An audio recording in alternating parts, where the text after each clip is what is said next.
Aloha no kako. This is Kenson coming to you again from the island of Maui. Well, today I have an interesting topic. We're going to look at a passage at the end of this study, but it has to do with what's happening right now in America. And I want to talk about this idea of the church and the state and whether it's time to separate. So I got this beautiful picture off of the internet that shows the Bible as it's sitting upon our flag, the American flag. I think a lot of people would say, well, isn't the church and the state separated right now? You remember that this phrase, the separation of church and state, is not a phrase that is found in our Constitution, but it was found in the letter that Thomas Jefferson had written to a small Baptist church in New England. The church had written to him and had a concern that the government there was going to appoint another denomination church in that area, as the official church. And so they had written to Thomas Jefferson, and especially since Thomas Jefferson had written the Declaration and he was president. And Thomas Jefferson wrote back to them and he said, you don't have to worry because there is a separation of church and state, and the government cannot establish a religion, as is pointed out in the First Amendment. And so he was reassuring the church that the government cannot, control or enter into the church's workings and determine a national church. And so that was to protect the church from the government. Well, after that, especially in our time, it's really come to address the problem of having the church involved in government. And so people cry out, separation of church and state to keep the church out of government. So it's kind of flipped like that. But there is a relationship between the church and the state. I wanted to point out at least two that's become very relevant today. And one is the idea of the IRS giving the church tax exemption, the very famous now 501(c) exemption that I think started in about 1913. And that's about the time when the federal income tax also was beginning to begin. But there is a tax exemption that churches benefit from where they don't have to pay federal tax.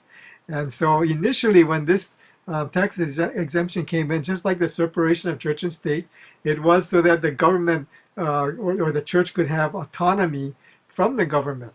And so they didn't seem like they were owing the government anything. So now they were free to exercise their freedom of religion. So that's how it began. But today it's kind of flipped, just like the idea of the church and state idea, where the tax exemption is now being used in a way like a reward that can be rescinded if the church doesn't comply with certain state regulations. And so the church has to really think about this. Is it really worth keeping our tax exemption when what it means is that we have to toe the government's line? And so maybe in the past when the government was tended to be more spiritual or Christianized, it didn't seem to be a problem. But today the government is totally secularized, and so now there is a problem there. And then the second area that the church and the state seem to be connected is the authorization to marry couples. And with the new Supreme Court ruling in terms of the gay marriage, that now becomes an issue, because I believe that even though the gay movement says they will not be doing it, but I believe they will one day bring a lawsuit to certain pastors who will not wed gay couples, that they might experience, the churches may experience, these churches that do not have it in their policy to hold gay weddings, that they may be sued by not so much gay couples, but especially the activists, gay rights movement.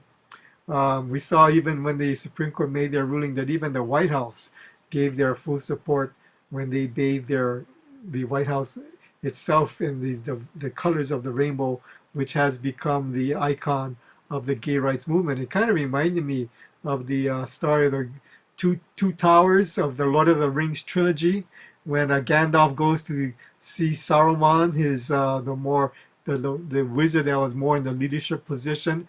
He was before known as Saruman the White, even as Gandalf was called Gandalf the Grey, and Radagast, the other wizard, was called Radagast the Brown. They all seem to have had their colors. But when he went to see Saruman, Gandalf went to see Saruman. Saruman opens up his robe and he says, "No, now I'm Saruman of many colors," because he had changed his allegiance. The wizards were first sent to Middle Earth to protect the people, but now Saruman wanted to become powerful like Sauron, and he wanted to gain his powers. So now he was Saruman of many colors. And before this was the White House, now this is the White House of many colors. Okay?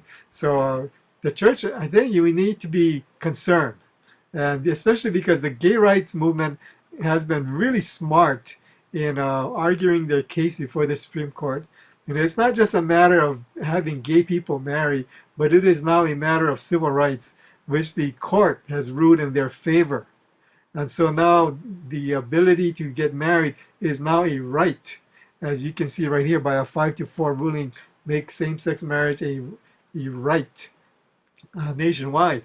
And because it is a civil right, I really think the churches, especially the churches that are against gay marriage, they will experience a push from the gay activists, especially, to follow suit and to toe the line of the government. And we even see it right now among private Christian business people. You might be familiar with some of these faces. You see here Robertson of the Duck Dynasty series, and this couple who run their pastry shop, who wouldn't bake a cake for a gay wedding, and this woman right here who had a pizza store in Indiana, or she still has. And I'm not sure from these others, but I'm sure this woman here probably being pressured to photograph a gay wedding. This sign right here says it all. We're not done yet. They're not going to be done. It wasn't enough to get the gay wedding rights from the Supreme Court. This was a major accomplishment. But we're not done yet until we get everybody to accept gay rights and to give us the same footing as heterosexual weddings. Okay? And right now, even the Holy Bible is being sued. The publishers, Nelson Publishing House, as well as Zondervan, are being sued by one man who's saying that the Bible is offensive to him and has been damaging to him as a gay person, and so he's suing them for millions. And so we begin to see this assault upon the Christian faith, upon the Bible, and we are going to be seeing it upon the Christian churches that do not hold gay weddings. And I think you should begin to expect that they will keep pursuing this and keep pushing it and filing lawsuits against churches that will not hold gay weddings until they are able to have every church perform a gay wedding. If I were a gay activist, that's what I would be doing. When I was in college, I was a SDS activist, and we demonstrated against the Vietnam War. And I had this thing within me where I just wanted to see right to be done, and that God kind of took a hold of my life. And when I became a Christian in college, then I channeled that desire, to do something with my life into sharing the gospel, and that's why I became a missionary. And so I understand how the activists think. They want to change the world. Even as Christians, I hope, want to change the world. Even as I, as a Christian, want to change the world. But they want to change the world according to their beliefs and their values. And so if I were them, of course, I would be doing what they are doing, and that is to go after the church and to change that. I do think it is a little bit hypocritical, because I don't see any of them suing the mosques and the Muslim clerics and trying to get them to perform weddings. And I think the reason is quite understandable. I mentioned that before. Nobody wants to lose their head, literally. Okay? And so they know the church, especially, has to forgive and cannot use violence. So the church becomes a more favorable target. But so the church is going to experience incredible pressure to conform to what the gay agenda is. And so I want to remind you, if you're a pastor or if you're a church leader or church member, this verse right here, and you're familiar with this verse, Romans 12:2, and do not be conformed to this world. This word conformed means, and another translation has, do not allow the world to press you in its mold, as this picture is showing. This vice is pushing on this earth. The world is trying to conform us to itself. And right now, one of the main parts of the world is the gay rights movement. It's going to try to pressure the church and Christians to conform. And a lot of Christians have already been molded already. They're already in favor of gay marriage. And we're beginning to see many churches are as well. But this verse goes on, but be transformed. This word transform is similar to being conform. Conform means being pressured from the outside to force you into a certain shape. But transformed is the Greek word metamorphosis, which means you're changed from the inside.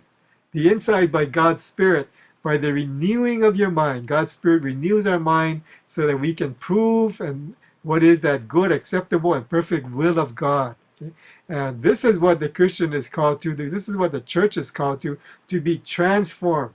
So even as we're being transformed from the inside, the world and the precious from the world is trying to press us in its mold to be conformed to what the world wants us to be. And that's where we have this clash between what God wants the church to be and what the world wants the church to be. And you're going to experience that if you're going to stand your ground. And that is why I want us to consider this. I'm not telling churches to do this. I just consider this. It's time to separate from the government by cutting the cords that tie the church to it.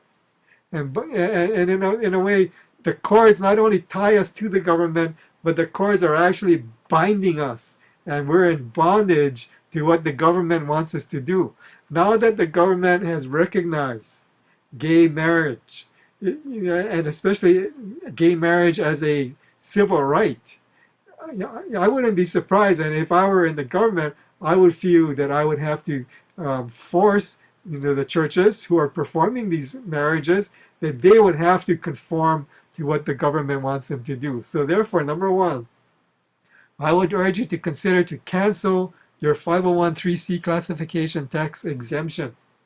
Because right now, as our world changes so quickly, and the values and the morals and the ethics of the world are changing really fast, and we're entering a time, just like in the book of Isaiah tells us, where white is black and black is white and good is bad and bad is good, and it gets very confusing.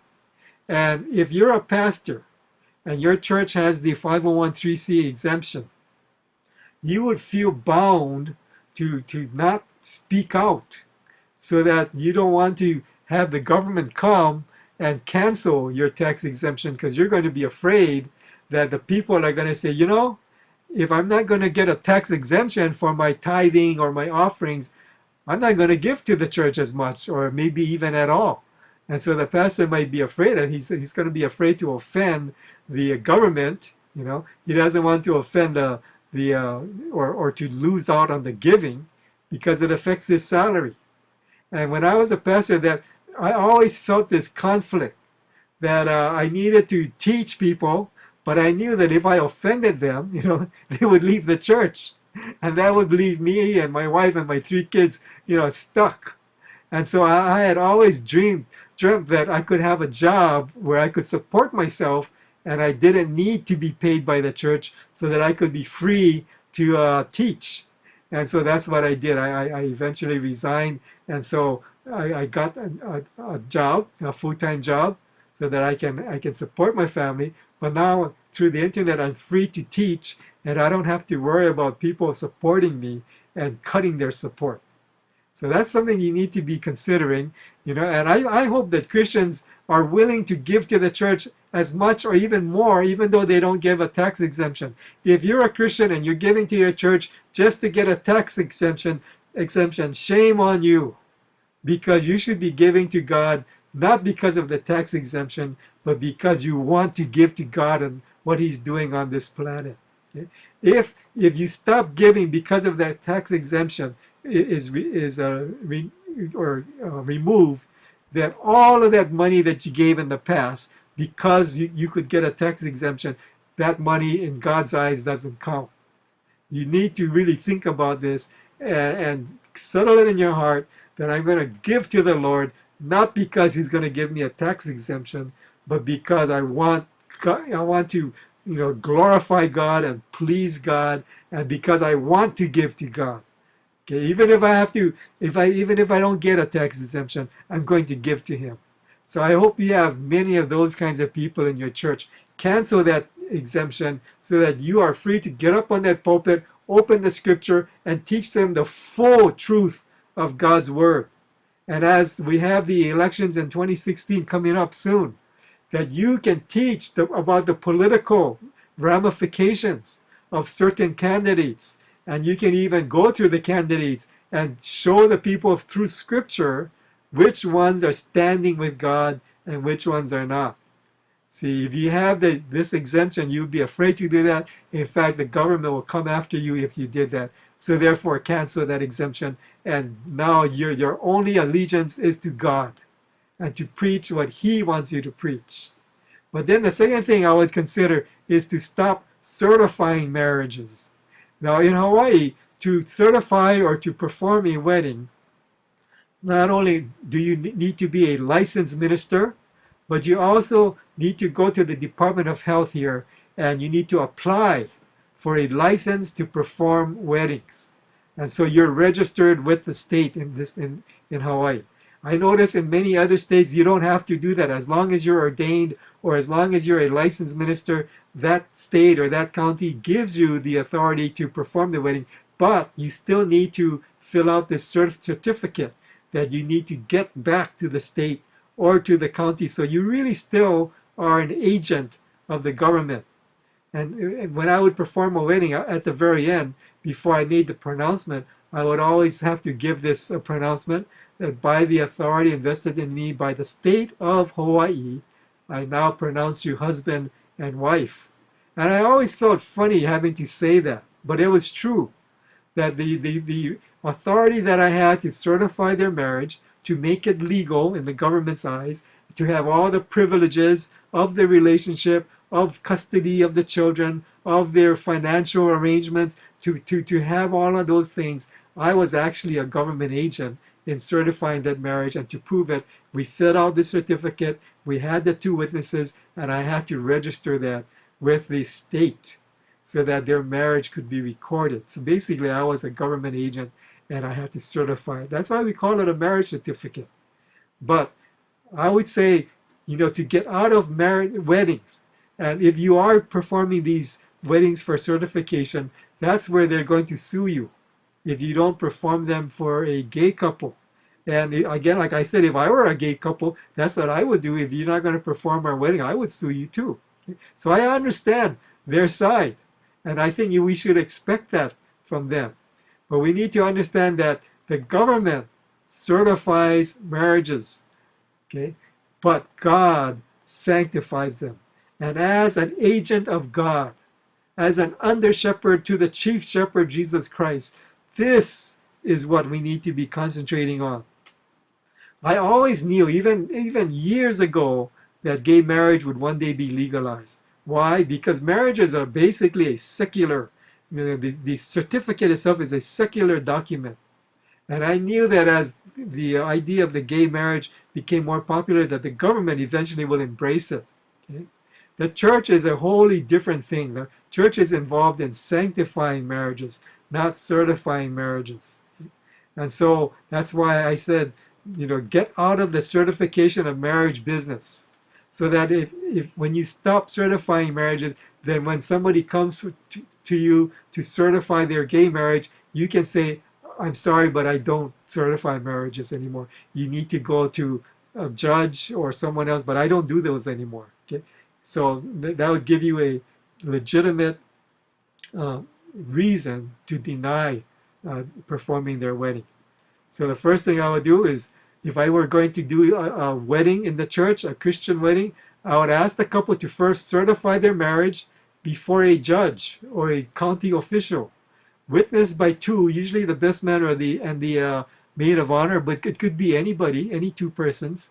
But ask the couple to certify their marriage with the secular authorities first. And it's very easy to do that. Okay, and then number two, then sanctify their marriage before God in a separate ceremony, witnessed by their family and their friends. And there you can have it in a church, or you can have it outside, as my wife and I did. This is what I would say is God's temple. The sky is the roof, and His earth is the floor. And so this is a beautiful setting, very romantic. But both of them reflect the truth of God in this couple's marriage. So this is not a certification. There is not going to be a signing of the certificate of marriage. That's already been done ahead of time with the judge or the county official or someone else. Okay? And so this ceremony is strictly for a Christian couple and to sanctify their marriage before God. Okay?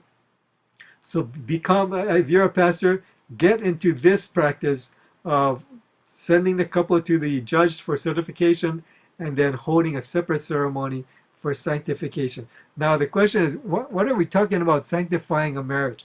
It's because God has His design. God has designed how a marriage is to be. And so we have to go back to His book.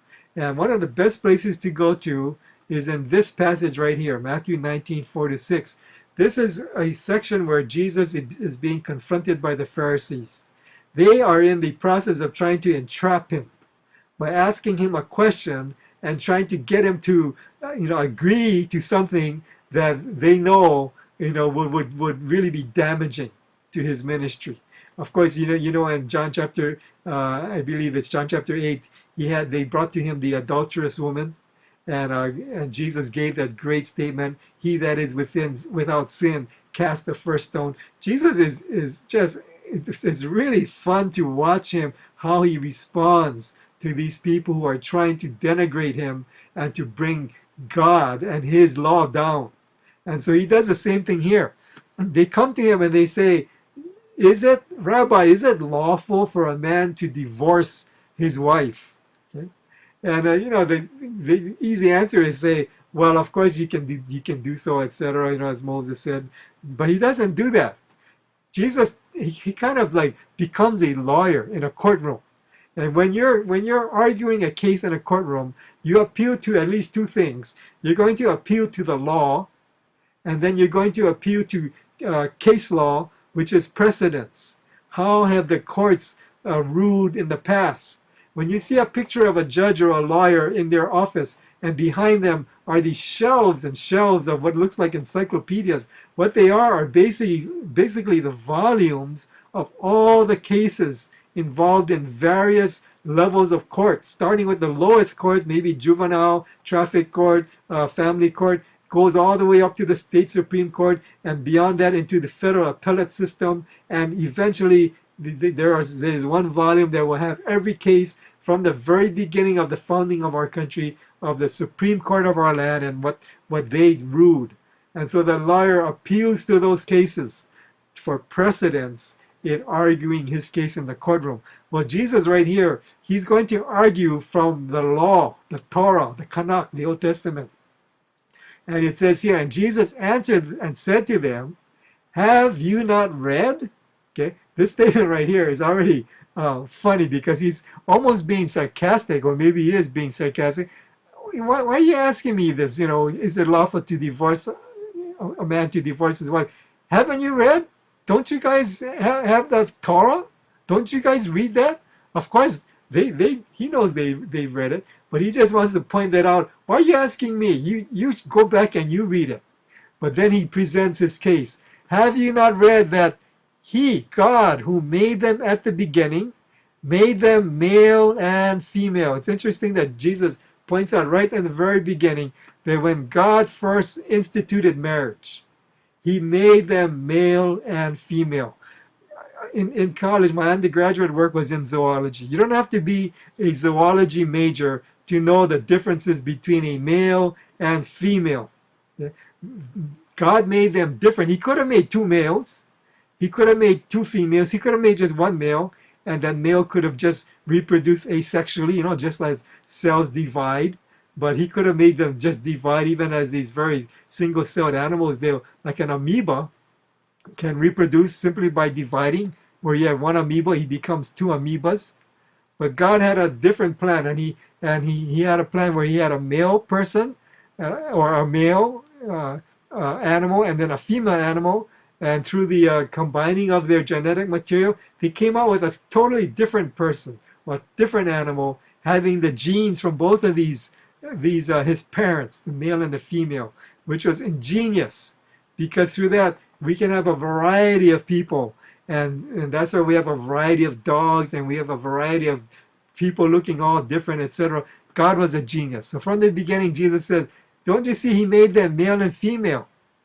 So this is one of the designs of marriage, that you have a man and you have a woman, because he goes on to say, for this reason, one man shall leave his father and mother and be joined to his wife, one woman, and the two shall become one flesh. This is God's pattern for marriage. You have a man, you have a woman, the man is the husband, the woman is the wife, the two shall come together and they will become one flesh. This is an allusion, of course, to the sexual intercourse, the consummation of that marriage, but it is also a picture of the intimacy of that marriage. That the reason God made the female, and if you remember from the book of Genesis, as Jesus refers all the way back to the book of Genesis, when God saw Adam, he was first alone. God saw all that he had made, it says, and he said it was very good. But then when he saw Adam alone, he says, it is not good for man to be alone. And so what did he do? Did he make the woman right away? No. What he does, what the scripture says is God brings all the animals to Adam. And he says, and he told Adam, give them a name. He wanted Adam to look at every single creature that he had made, because he wants Adam to have a partner, a companion. Well, someone might say he should have stopped at the dog, because isn't that what they call the dog? Man's best friend. Yeah, but if he stopped at the dog, there wouldn't have been any more humans after Adam, because you can't reproduce with a dog, right? And so he shows Adam all the animals, and still there wasn't a companion suitable for him. And so God says, I'm going to make him a helpmeet suitable for him. And so what does he do? He doesn't make her from the dirt of the ground like he made these animals. No, he puts Adam to sleep. He takes out the rib from his side, and the word is he fashioned it into a woman. It is a word, it's an artistic word. He made something beautiful. And if you're a man and you look at a beautiful woman, you say, that's an incredible, beautiful woman. You recognize that God made something incredible. And so he brings the woman to Adam, and the first words out of Adam's mouth, if you read the authorized text, it says, bone of my bones, flesh of my flesh. Sounds pretty weird, actually, But as Dr. Hendricks says, what it really means is, here at last. I mean, he's been looking at ugly animals, all kinds of animals, and he couldn't find a mate, he couldn't find a companion. But when he sees the woman, he says, wow, look at her. And he falls in love with her, and they join together, and what Jesus says, for this reason, because the man loves this woman, he shall leave his father and mother. This is another pattern. A man shouldn't get married until he's able to leave his father and mother, not just physically leave the house, but emotionally leave the house and financially leave the house. Because when he joins with his wife, they will become an independent family in and of themselves. Notice there's no mention of children right here. When he institutes marriage, the first reason is so that man can have a companion. Marriage is first of all for companionship. For the man to have someone who's going to respect him, to have someone who's going to watch his back, to encourage him when he's down, to be there for him to love. And for the woman is to have someone there to love her, to cherish her, to treasure her, to provide for her, to protect her. Okay? And that's what a woman wants from a man. Okay? So that's the primary first reason for marriage. Okay? The two shall become one flesh. And here again we see the intimacy, because there is no act that is more intimate than sexual intercourse. And that's the design for marriage. But it is an intercourse between a man and a woman. Like I told you, in undergraduate, I took zoology, years of studying biology, anatomy, physiology, but it doesn't take those courses to tell me that a man is perfectly made for a woman. And the way that God made the man's body and the way God made the woman's body, it fits. Okay? I got this little, it's almost a kind of a old-fashioned artwork, art decor kind of work, but the man's body is muscular and hard and tough, and the woman's body is round and curved and soft, and so they complement each other. And so that's why God made them male and female, because they complement each other and they're made for each other. So then Jesus goes on, he says, so then they are no longer two, but one flesh. And this is one part of Scripture where in arithmetic, 1 + 1 = 1. Okay? One man, one woman come together, and Jesus is saying, these two come together and they become one. So when God looks down upon a married couple, he doesn't see two people who are connected by a legal marriage certificate. He doesn't see two people who have just agreed to live together. That's not what God sees. When he looks at a man and a wife, he sees one person. Therefore, Jesus concludes, what God has joined together, let not man separate. Okay? So even as if you try to cut one person in half, that person will die. Same thing with a marriage. When God brings two people together in marriage, if you separate them, there is going to be almost like a death. And people who go through a divorce know what I'm talking about. It's like a part of you has died. Why? Because whether you're Christian or Jew or Muslim or Buddhist or Hindu, whatever religion, or even if you have no religion, marriage is such an intimate encounter where the two people become one flesh that when you get divorced, it's like tearing, an arm off or tearing some part of your body off, and it really hurts. Okay? And God knows that. And so he made marriage to be a lifelong commitment. And that's why whenever I performed a marriage, I would stick with the old vows, and I would tell them, you can make your vows, but after you give your vows, I'm going to give you the traditional vows, in sickness and in health, for rich or for poor, etc. And at the very end, till death do us part. Because in marriage, that there is a sign over marriage that says, enter. So you can enter into a marriage relationship, but once you're inside, then you look around, there is no exit sign. And so you say, well, Kenson, what if there's problems in the marriage? Well, it's kind of like the Apollo 13 movie. They sent out the Apollo aircraft. Before they got to the moon, halfway there, the oxygen tank or something exploded, and they were in big trouble. And Gene Kranz, who was the director of the Cape Canaveral Center, what was the big statement that he made when all of his people were almost panicking? He said, failure is not an option. And the same thing in a marriage. Divorce is not an option. So what do? You work it out. Just as these engineers began to work out how to save that aircraft and send it around the moon, use the moon to send it back to the earth, how to save that aircraft so that these 3 astronauts could survive and get back to earth safely. What we need in a marriage is there's no exit. Divorce is not an option. You work it out, and you work out how to save that marriage. That's God's design for marriage. And so as a pastor, when you sanctify that marriage, you do so under these qualities and these values that God has built into the marriage relationship. And it can be tough for a married couple, and it may be tough for even several years. But if they work it out, and if they continue to live with one another, and continue to follow God's guidelines, they're going to discover this proverb is true. That the man who finds a wife finds a treasure and receives favor from the Lord. He's going to realize how true Proverbs 18:22 is. May God bless you.